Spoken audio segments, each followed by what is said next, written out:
Hello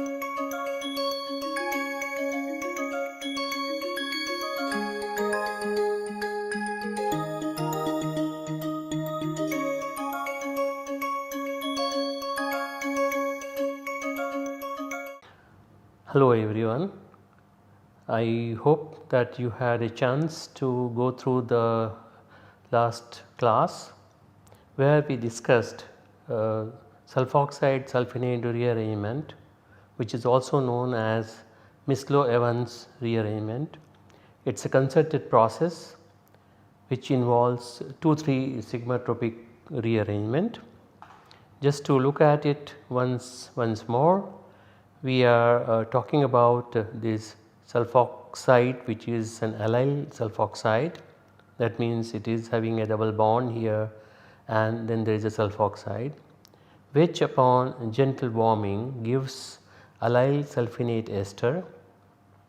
So, this is basically these two species are in equilibrium with each other, and they exist, the equilibrium exists mostly on the allylic sulfoxide side, because oxygen sulfur bond in allyl sulfonate ester is relatively weak, and when this equilibrium exists to some extent on this side, and if during the reaction a thiophile such as trimethyl phosphate, diethylamine, or say a secondary amine like piperidine is added, then there is cleavage of oxygen sulfur bond and allyl alcohol is released. Now this is an interesting reaction, because as I discussed last time that you can make an anion next to the sulfoxide and react with an electrophile to form the carbon bond, and then if you perform this reaction, you will get an allyl alcohol which is having that substituent which we had introduced earlier next to the sulfoxide. That means at this carbon there will be a substituent. So basically one can introduce allyl sulfoxide in many different ways and alkylate it next to the sulfoxide and make use of this very important reaction in many synthetic endeavors. So first we would look at the mechanism of this reaction. As I mentioned last time that this sulfoxide, allyl sulfoxide with this negatively charged oxygen here attacks onto this carbon here, and this double bond moves and the carbon sulfur bond here breaks to form this allyl sulfonate ester. The allyl sulfonate ester can also be prepared from allyl alcohol upon treatment with RSCl, for example. We will look at that part a little bit later. Now look at the mechanism of this reaction. As I have indicated earlier that we take allyl sulfoxide. Now in this particular example, what we have done is to take this allyl sulfoxide in which there is a substituent X here, which is cis to this substituent R3, and then we have two substituents here R1 and R2 next to the sulfoxide, where R1 is larger than the R2, for example. Now in the equilibrium that exists between the allyl sulfoxide, which is this allyl sulfoxide, and the allyl sulfonate ester, there is an equilibrium that is existing. Now during the process, during the transition state, what is going to happen is going to form a 5-member transition state. This is oxygen 1, sulfur 2, this carbon 3, this carbon 4 and this carbon 5. This is what is the 5 member transition state. Now as you can see in the transition state that the geometry between the X here and the R3 is maintained as cis. This is what is the cis to each other. This is what was present here as cis to each other. Here it is maintained because there is no reason for it to undergo any change. Now this particular carbon atom here as adopts a particular orientation in such a fashion that R1 group, which is the larger group, remains in a kind of pseudo equatorial position. So R1 is in a pseudo equatorial position and R3 and H. Now since R3 and X are cis to each other, so R3 and hydrogen are trans to each other. So R3 and hydrogen are trans to each other, which is maintained in the transition state. This is what is here, R3 and H, they are trans to each other, which results in the formation of this allyl sulfinate ester. This is allyl sulfinate ester, and in this allyl sulfinate ester, as one can see that the R2 here and R3 are trans to each other, and therefore R1 and the remaining group is also trans to each other. That is exactly what we are getting it from here. The R1 is cis to R3, R1 is cis to R3, R1 is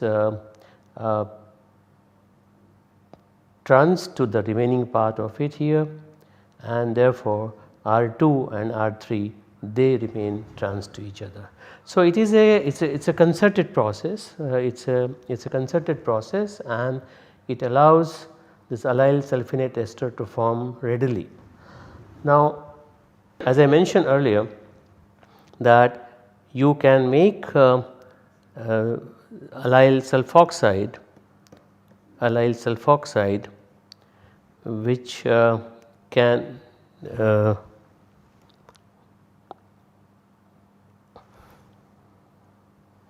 this is allyl sulfoxide, and this is in equilibrium mainly in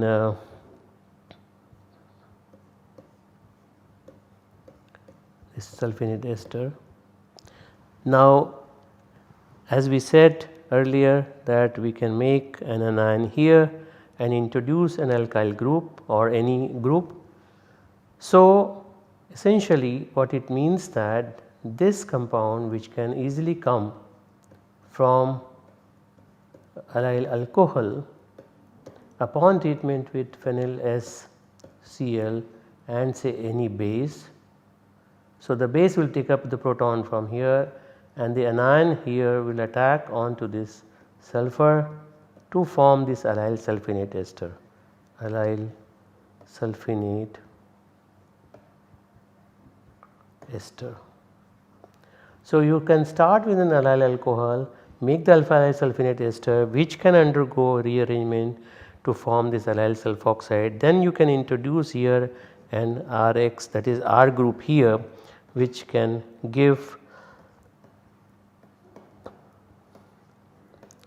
an R substitution here, and of course then we can carry out further reactions to form say R here and OH here. So these kind of reactions can be converted. So basically what I wanted to show that this allyl sulfoxide can be converted, this allyl alcohol can be converted to this substituted allyl alcohol via this sulfoxide sulfinate rearrangement. Now the dethiolation occurs by using trimethyl phosphide, which is a very useful thiophile. So when the allyl sulfinate ester is formed, the trimethyl phosphite attacks with the lone pair of electron to the sulfur oxygen bond here to the sulfur atom to break the sulfur oxygen bond here. So, what is happening is that when trimethyl phosphite attacks onto the sulfur, this oxygen comes out with a negative charge and this is what is formed, and of course you generate a species like this.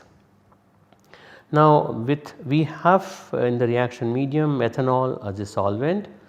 Methanol is a solvent, so the negatively charged oxygen then takes up the proton from the methanol and becomes allyl alcohol, and then what is released is this phosphorus sulfur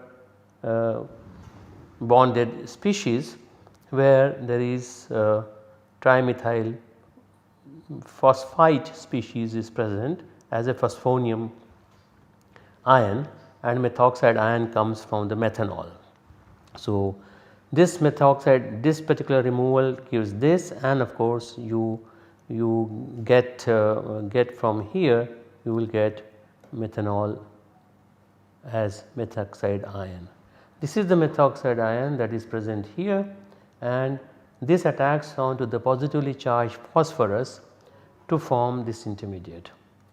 And this intermediate, now as you can see that there is 3 methoxy groups attached to the phosphorus, and the 4th methoxy group which has come from methanol is something that one can write like this, which undergoes a decomposition to form trimethyl phosphate here and of course thioanisole. So, this is the mechanism for the dethiolation of allyl sulfonate ester using trimethyl phosphite as a thiophile. On the other hand, amine derivatives will straight away cleave the oxygen sulfur bond. That means if you have here say ROS phenyl and you have say you have a nitrogen containing thiophile and of course methanol as a solvent, then this lone pair of electron can directly attack and it can go to this O minus here, which eventually will give the corresponding ROH.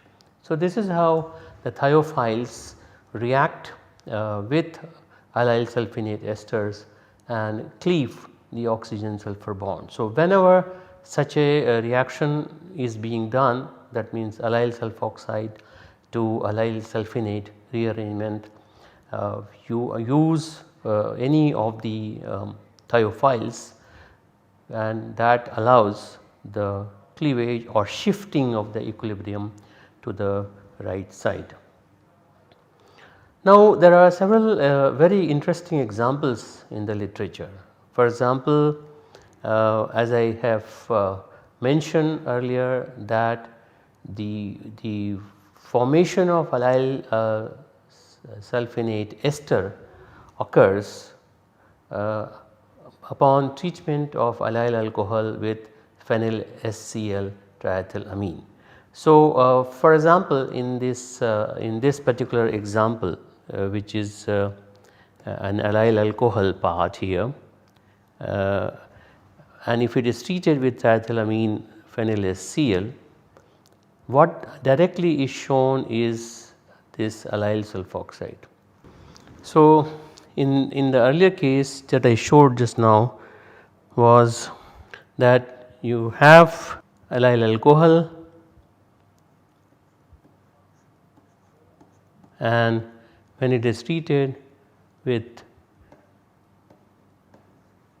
in the presence of triethylamine, that is phenyl SCl and triethylamine, one can get OS phenyl, and this will be in equilibrium more on this side. So, you have a lone pair of electron coming here, and this is what is happening to form here something like this. So, you have starting with an allyl alcohol, you are getting an allyl sulfonate ester which is in equilibrium with allyl sulfoxide. Now this is what we have seen in this particular case, that this allyl alcohol here, this alcohol here is converted to the allyl sulfoxide by the way I have shown the mechanism on the previous slide. Now this of course upon treatment with the thiophile present in the reaction medium then allows the cleavage of the allyl sulfonate ester, which will result from this particular allyl sulfoxide. Now you would be surprised to see that this is an allyl alcohol and this is also an allyl alcohol. There is nothing change, nothing difference here between these two parts here. The only difference that you can see is the stereochemistry here. The stereochemistry of the hydroxy group is beta here, beta oriented, whereas here it is alpha oriented. Now that means what we have done is essentially an epimerization of this molecule here to this molecule here. So when this allyl alcohol which is having hydroxy group in an alpha position becomes allyl sulfonate ester, undergoes a rearrangement to the corresponding sulfoxide, and then this sulfoxide again undergoes a rearrangement to allyl sulfonate ester, but not the previous allyl sulfonate ester. Now this undergoes rearrangement in such a fashion that the oxygen of the allyl sulfoxide now comes from the beta side, which is the preferred beta side. Why it is preferred is because of this particular methyl group which is alpha, and therefore the preferred site is the beta. So essentially this is nothing but an epimerization of one allylic alcohol to another allylic alcohol via this allyl sulfoxide allyl sulfonate rearrangement or Mislow-Evans rearrangement. So this is an equilibration of the stereochemistry of the allylic alcohol. This is a very interesting example which is reported in the literature in 1990. Now another very interesting application that has been reported in the literature is using allylic sulfoxide or this this diene, sulfoxide containing diene, which is then converted to an allyl sulfoxide by Diels order reaction. So this diene which is present in here, if this diene is treated with a dienophile of this type, now this particular lone pair of electron allows to push the electron density in such a fashion so that there is a regioselective Diels order reaction, and this is what leads to the formation of this particular intermediate, where the sulfoxide group here is coming next to this particular junction here with, and the double bond comes in here. This is the double bond. So a diene containing sulfoxide in a particular fashion, oriented or situated in a particular fashion, allows a regioselective Diels order reaction to form this, and of course because of this particular, this ring is beta oriented, sulfoxide is coming in an alpha fashion. Now when this undergoes allyl sulfoxides now sulfonate rearrangement, because now you have generated an allyl sulfoxide that undergoes allyl sulfoxide sulfonate rearrangement, and interestingly this sodium sulphide in the presence of water, that is hydrated at 65 degrees, was used as a thiophile to allow this reaction to take place. That means now this particular substrate will undergo a rearrangement to form allyl sulfonate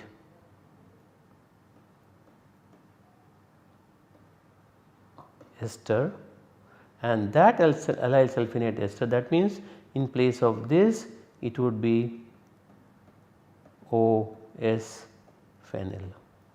This is what it will be here, and then this is the one that is cleaved by means of sodium sulphide in water and methanol.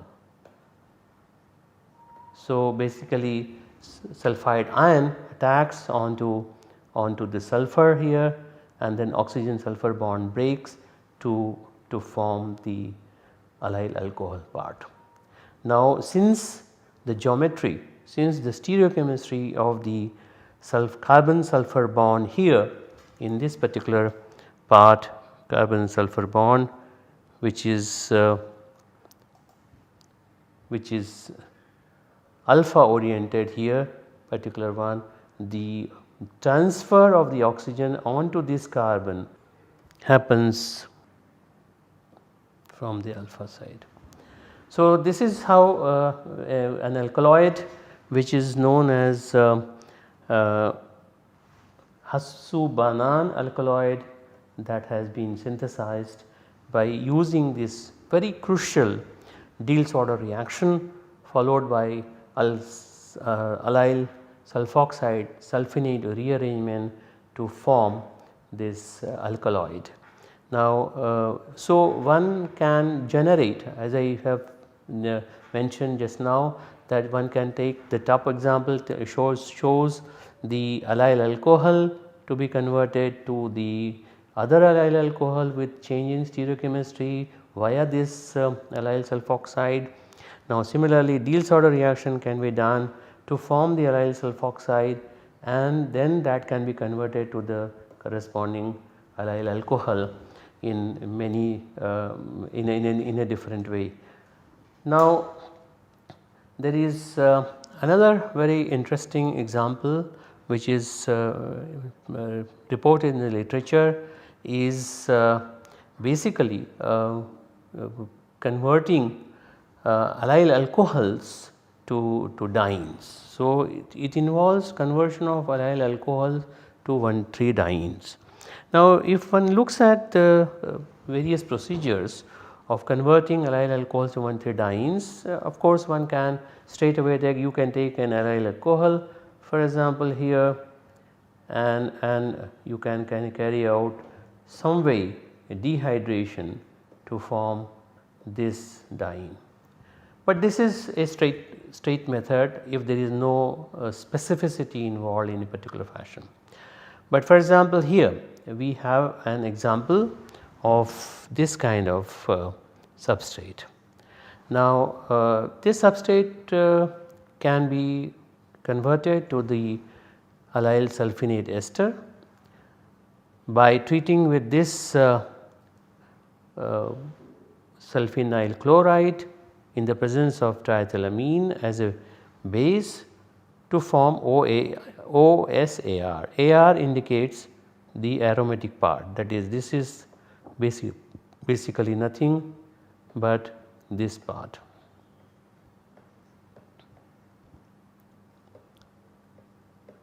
This is the AR part, and from here we are attaching. So this is the AR part. So this is what allyl sulfonate ester is formed, which will be in equilibrium with the allyl sulfoxide like this here, like the way the mechanism is shown. Of course it would be more towards this side and less towards this side. Now this can undergo either back towards this, or it is suitably placed for the elimination of sulfoxide to form the diene. So, you have converted this alcohol here by essentially removing a proton in this way and subsequently accompanied by the loss of OH. This is what eventually that has happened. That means there is a loss of proton from here and a loss of hydroxide from here, and the diene is formed. But that has been done by a very interesting way of making this allyl sulfonate ester followed by allyl sulfoxide, and which eventually gives this. Of course, you will lose the carbon sulfur bond from here and you have a diene that is formed. In a similar fashion, one can start doing in a similar mechanism fashion, you can have the conversion of this allyl alcohol to the sulfoxide that would look like this.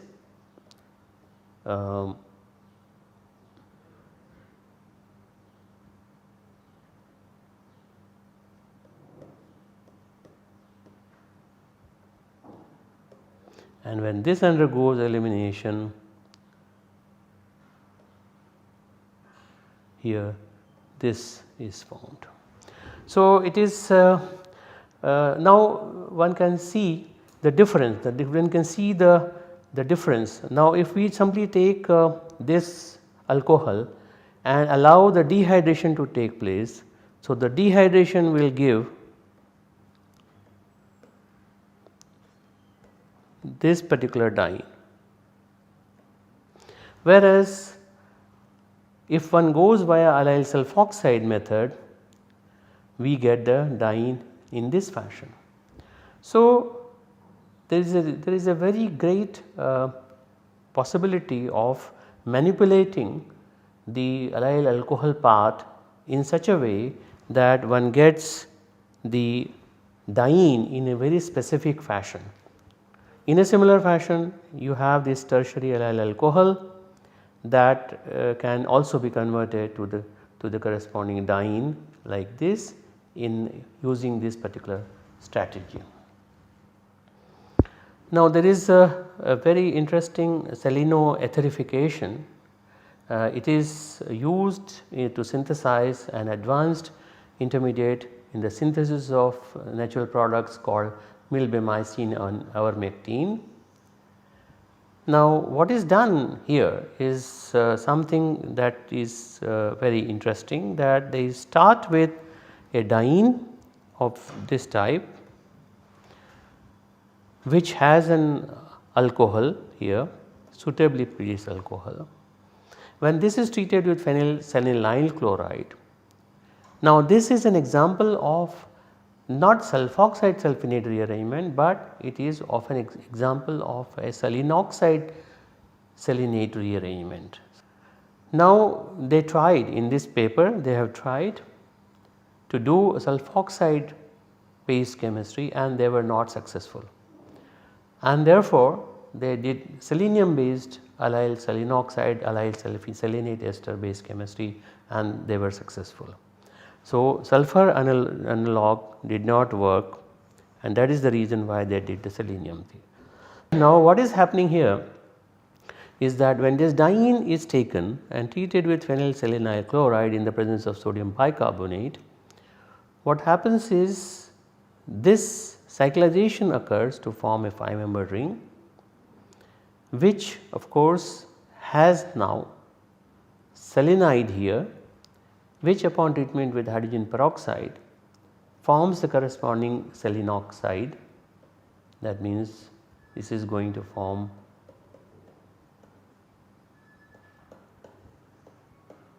and that undergoes rearrangement to form this allylic alcohol, of course via allyl selenyl ester. Now, interesting thing about this reaction is first of all how this 5-membered ring is formed, and for that 5-membered ring formation this is what is supposedly taking place. The selenium attaches to the double bond here and a 3-membered selenium intermediate is formed, which then has the double bond moving in this direction and this carbon selenium bond breaks, and of course subsequently the alcohol attacks onto this to form this particular intermediate. The only question that one can ask at this stage is the stereochemistry of the selenide.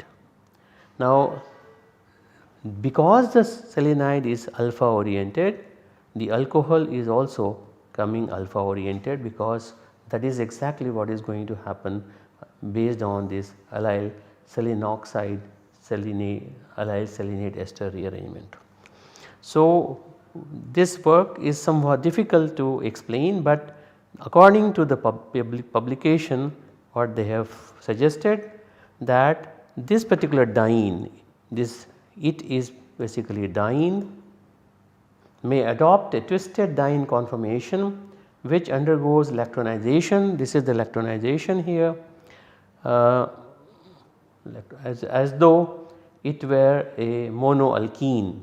That means this diene is not behaving like a diene, but is more like a monoalkene or a planar diene conformation which has considerable angle strain, but is now conjugated, probably more reactive, and undergoes conjugate lactonization to give the observed product.